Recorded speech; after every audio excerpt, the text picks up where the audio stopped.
girlies, and welcome back to My Cupcake Addiction. On today's episode, I'm going to be showing you how to make ganache 3 ways. So ganache is basically an unbelievably delicious chocolate frosting, but it's often underestimated. So today I'm going to be showing you how to make it for pouring, whipped for piping, and also for spreading. I'm going to give you 3 different recipes. Today I'm working with dark chocolate, and it doesn't matter if that's a compound chocolate or a couverture. I'm also working with some whipping cream. So that's a cream that's got about a 35% milk fat.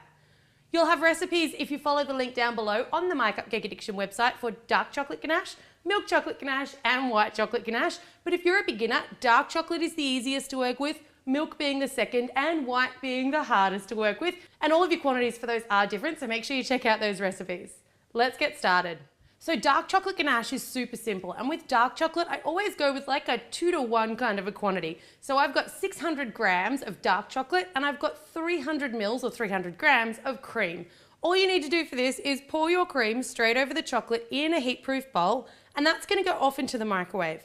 Now I microwave my ganache for 1 minute and then stir, 1 minute and stir. The cream stops the chocolate from burning, so you don't have to be quite as sensitive, but you don't want to just pop it in the microwave for 2 or 3 full minutes because otherwise you do still risk overheating it. And mine will generally take anywhere between 2 minutes and 3 minutes of those 1 minute intervals. Alright, so coming back from the microwave, and mine's only taken 2 minutes, I'm really just stirring it now. You'll need to stir it for about another 2 minutes until all of that chocolate melts and completely incorporates with the cream. But don't stir too vigorously here because you don't really want to put any air bubbles into your ganache unless you're making the whipped kind, in which case it really doesn't matter that much.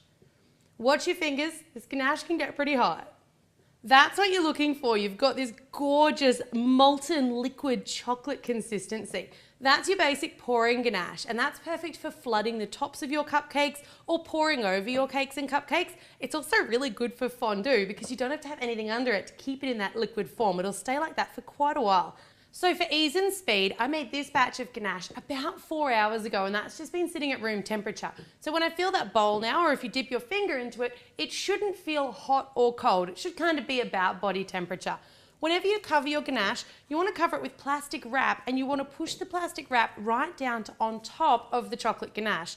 That stops it from forming any kind of crust because you don't want little tiny flecks of like crunched up ganache when you do whip this, or especially when you're using it as spreading ganache. So I'm going to remove my plastic wrap, and you'll see how much thicker that is than the ganache that we just made. Now I'm going to use an electric mixer here. Ganache has got cream in it, so effectively that cream is going to kind of whip up inside of our bowl. So you want to whip it until it just starts to lighten in colour, but you don't want to whip it too much or it's going to split. Kind of a balance.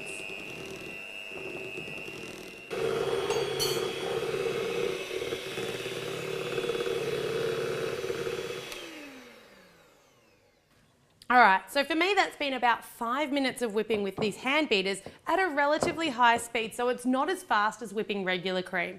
Now when it's done, you should be able to notice that it's lightened in colour. It should be a lot lighter and fluffier, but it's still quite liquid. Not as liquid as it was before.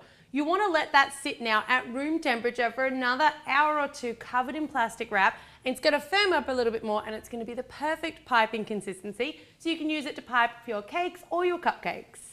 Before you wrap your ganache, get as much of it down away from the sides of your bowl as you can. Because ganache will form a crust while it's sitting, you don't want it to form a crust anywhere because otherwise you'll scrape that crusty edges back into the ganache later on. As always, that plastic wrap should be touching the top of the chocolate, not just resting over the top of the bowl. Perfectly protected ganache. So ganache for spreading. Same recipe. All 3 of these are the exact same recipe, but this I made at least 12 hours ago. I actually made it about 15 hours ago, and once again that's been sitting just at room temperature. So by having that plastic wrap on there, it hasn't formed any kind of a crust, but you can see if I go to tip the bowl, it doesn't move. So this is a ganache that's really quite spreadable. Now this is the type of ganache that I would always use if I'm going to cover a cake in fondant, be it a tiered cake, be it a 3-dimensional carved cake. This ganache is the perfect stable base to go underneath any of your fondant cakes. Plus it tastes super delicious. It's just chocolate and cream after all. Once you heat the ganache, it actually changes the consistency of the cream, so you don't need to worry about refrigerating this or it being out at room temperature. It's going to last you up to a week. The cream can't go off once it's been heated to those temperatures. So there you've got it. Just 2 ingredients, 3 different ways to use it. We've got dipping, pouring and flooding. You've got whipped for piping, and you've got perfectly spreadable for underneath all of your fondant cakes or just for a really, really decadent topping for regular cakes and slices. I hope you guys have enjoyed today's recipe. Make sure you check out my website, mycupcakeaddiction.com, for this recipe, my chocolate mud cake recipe, fun, cool articles on everything cake related, and all of my videos all in the one place. If you're not already subscribed to the My Cupcake Addiction YouTube channel, make sure you do for 2 new weekly uploads. And as always, thanks very much for watching.